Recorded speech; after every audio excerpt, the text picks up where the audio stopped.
Who would through the sea let him come hither? One here will constant be, come wind, come weather. There's no discouragement shall make him once relent. That was the opening of John Bunyan's famous hymn, To Be a Pilgrim, sung by Maddie Pryor and the Carnival Band. To be a pilgrim, what a wonderful thing to be. And how sad that we couldn't all be together at the AGM a few weeks ago. So I'm recording this short video just to share with you some of the things that I was planning to talk about during my presentation at the AGM, thinking about pilgrimage and creativity, and especially pilgrimage and writing. I work as a researcher, a writer, and also as a writing therapist. And I think when we write, we can deepen our experience of any human endeavour, including that of pilgrimage. I'm speaking to you from Canterbury on a beautiful sunny day. John Bunyan wrote that hymn when he was in prison for religious misdemeanours. And maybe like me in March 2020, you feel a little bit like you're in prison. I've got my friends with me. I thought I'd show them to you. My friends, just like me, would love to be out walking on a path in sunny France or Switzerland or Spain, or even just down the road in Kent. But sadly, it's not to be. So let's begin with something that's Canterbury related. You can't think about Canterbury without thinking about Geoffrey Chaucer and the Canterbury Tales. Whenever I get talking to someone who's visiting the city, they often tell me it's the Canterbury Tales that's drawn them. And we tend to forget that as residents of Canterbury, that it's something that's just known all over the world. So let's begin with a little bit of the prologue to the Canterbury Tales. And those of you that are fluent in Middle English, please excuse my accent, but as you probably know, Chaucer was the first person to write in this very beautiful combination of Old English and French. Not quite April, but he opens with April. When that Aprilis with his sure soute, the drocht of March hath pierced to the route, and bathed every vein in such liquor, of which virtue engendered is the flour, when Zephyrus eke with his soute breath, in spirit hath in every holt and heath, the tender croppes and the younger son, hath in the ram his halfy coursey run, and smally fowls makey melody, that slepen all the night with open ee, so pricketh them nature in their courage, than longing folk to go on pilgrimage.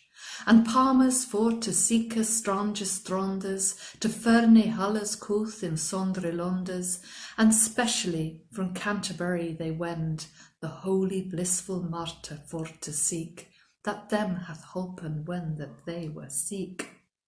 Now you can Google that and find a modern translation, but really what Chaucer is talking about is that feeling that we have in April, that something is pricking us in our courage, our hearts, where our courage lies, and we want to go off on these walks. So what I was planning to do in London was to invite you to get a notebook, to get a pen, and then just to spend a few moments thinking about yourself and pilgrimage, and think, what is pricking you in your heart that might be leading you to go off on a pilgrimage. It could be, as Chaucer says, that you have to thank a martyr for some deliverance, or it could just be simply that amazing phenomenon that is spring in Northern Europe, with the flowers and the leaves all appearing, and you simply want to be out there and part of that process. So you may have pressed pause and you may have done some writing. I should say that this kind of free writing is useful for lots of reasons. It's a way of connecting us with ourselves. Sometimes we don't know what we're thinking until we take a few moments just simply to write it down. And it's also a way of externalizing something that might be happening inside us. Quite often when we do that kind of writing, we might think, oh, I didn't know that was on my mind, or I didn't know that that idea was actually what I was concerned about. And I should say also that this kind of writing, you can't do it wrong. It's whatever comes out of your pen. Sometimes though, we can approach things a bit differently. So I'm doing a research project at the moment on what is the pilgrim identity. Why is it that we might identify as a pilgrim? What does that mean in 2020 to engage with something that's a pre-Reformation practice that's associated with relics and old-fashioned ways of seeing the world? And as you know, pilgrimage is used as a metaphor very often as well. People are always using pilgrimage as a way of thinking about life's journey and what that might mean. So another way to interrogate yourself and think, what's going on for me when I'm being a pilgrim, is to do a writing exercise that's called an acrostic. And I use these a lot. So basically, just write the word pilgrim down the side of a page vertically and see what words or phrases or sentences might pop up for you beginning with the letter P. Who knows? Could be play, could be path, could be Percy reminded me of something. And there's no right or wrong answer, just what comes up for P. Then do the same with I, L, G, R, I, M. You may find that your thoughts form a coherent whole, or you might find that you just come up with a list of random words. Once you've done it once, you might want to have a go and do it again, and you might get a different list of words. When you look at these words, you can think, well, is this really what pilgrimage means to me, or why did I choose that word? And again, you can explore further what it means to be a pilgrim. So what else can I share with you today? If we were in London, I'd ask you to discuss those acrostics with somebody sitting beside you to see whether or not you came up with the same kinds of ideas.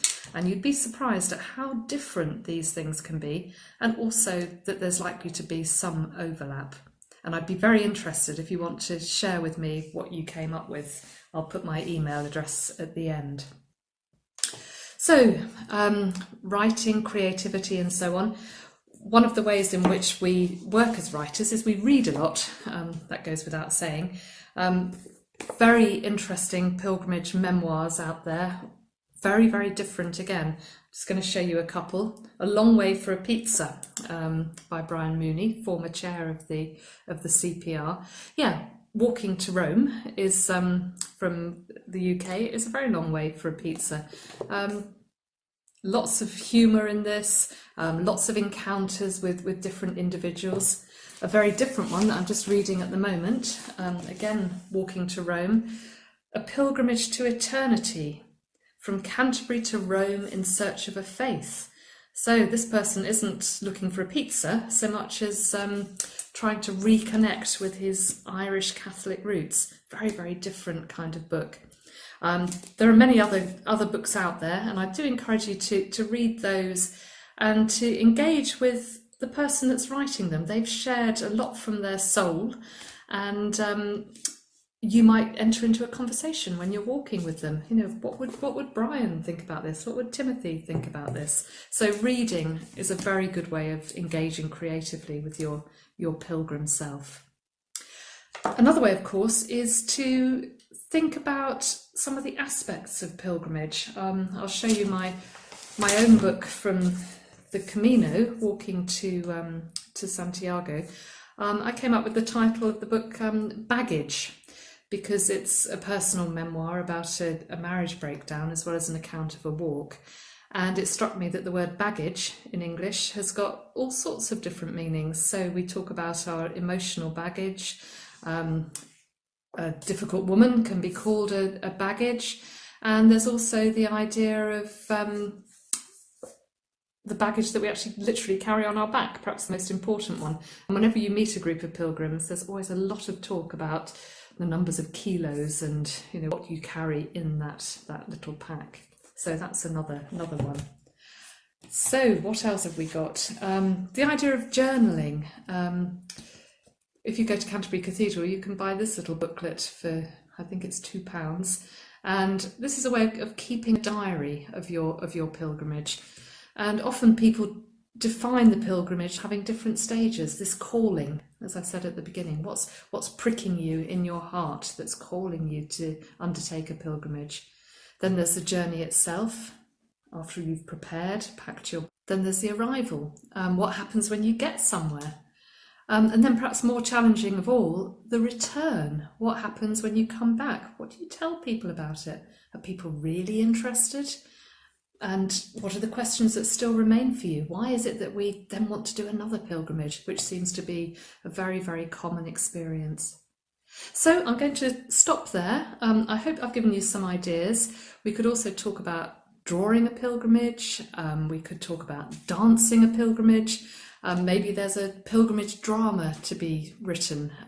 We've probably all seen some of the films, like the film with Michael Douglas in the steps of his son going along the way to Santiago.